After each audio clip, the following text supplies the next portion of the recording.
on your side with breaking news and the Tri-State's most accurate forecast. This is 9 News at 6.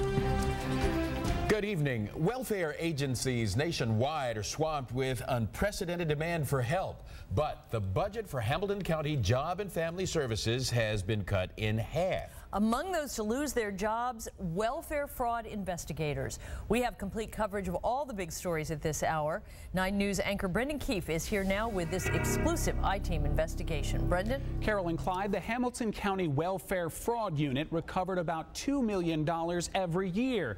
Those were real tax dollars paid out to people who didn't qualify for assistance. But tonight, the county not only has no welfare fraud unit, it doesn't even have one dedicated fraud investigator. This was once home to the best welfare fraud investigation unit in the state of Ohio. But now the William Howard Taft building is closed.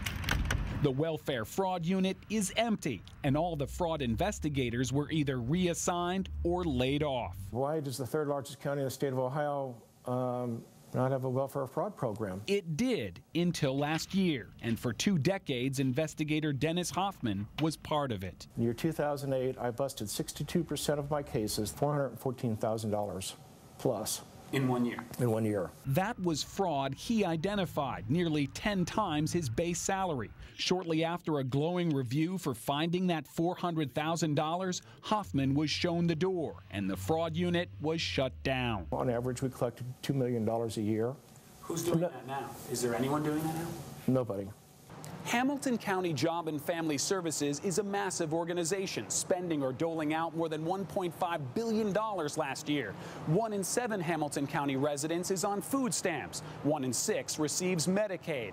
The parents of more than 14,000 children receive daycare payments, and more than 26,000 residents receive direct cash assistance. How many fraud investigators are there in Hamilton County tonight? 0. If you call the fraud hotline, no one's going to answer it.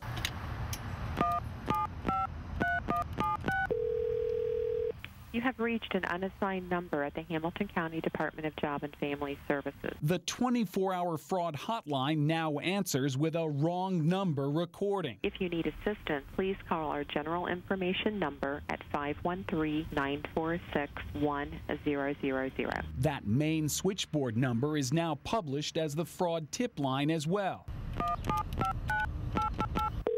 You have reached Hamilton County Job and Family Services. This call center is currently closed. Please call back during the hours of 7 a.m. to 5 p.m. Monday through Friday. So we called back during business hours, and after a 6-option, 70-second recording, there was no option for reporting fraud. After another 10 minutes on hold, an operator said, hang up and dial a third number, which went right to voicemail. Let's go down to the A&D building and let's paint dollar signs on the side of the building and hang a sign, come on and take all you want, because nobody's going to check you.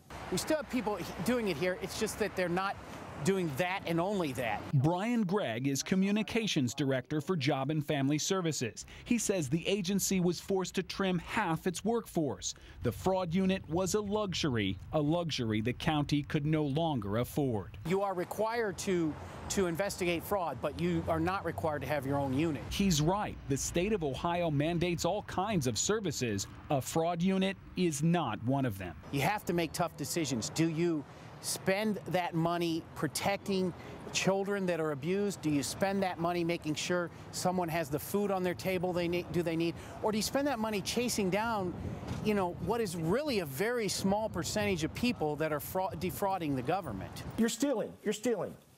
You're stealing from the hand that's feeding you. And that's exactly what you're doing. You're stealing from the hand that's feeding you, okay? I'm not happy with making $8 an hour, so I'm going to go down and lie to welfare and get another $350 a month on OWF and another $400 a month on food stamps, get a medical card that's going to give me virtually the best insurance a person could have. Not only is there no mandate for the county to operate a standalone welfare fraud investigation unit, there's also no incentive, because the lion's share of money recovered by local investigators must be sent back to Columbus. Most of the money that a fraud unit would collect would go back to the state and would not stay here in Hamilton County. Meanwhile, this is the image image that haunts sidelined investigator Dennis Hoffman. Box after box of case files sitting idle behind locked doors. We put these cases in boxes for storage. And then when we all got laid off, nobody worked the cases. The county knows about it, but no action has been taken on those cases. They're sitting there literally collecting dust. And the county refused our request to show you the inside of that empty building on William Howard Taft. Officials said they don't want people to know there's no investigative unit, fearing more people would commit fraud. We considered that too, but we also believe you, the taxpayers, have a right to know. To fix the problem, the state of Ohio could either restore funding, mandate the county have its own fraud unit, or at least let those local agencies keep more of the fraud dollars they recover. Guys? That is something else. Yeah, excellent report, Brendan. Thanks. Yes, it was. A showdown looms over whether Duke Energy customers should pay power restoration costs after the windstorm of 2008. Duke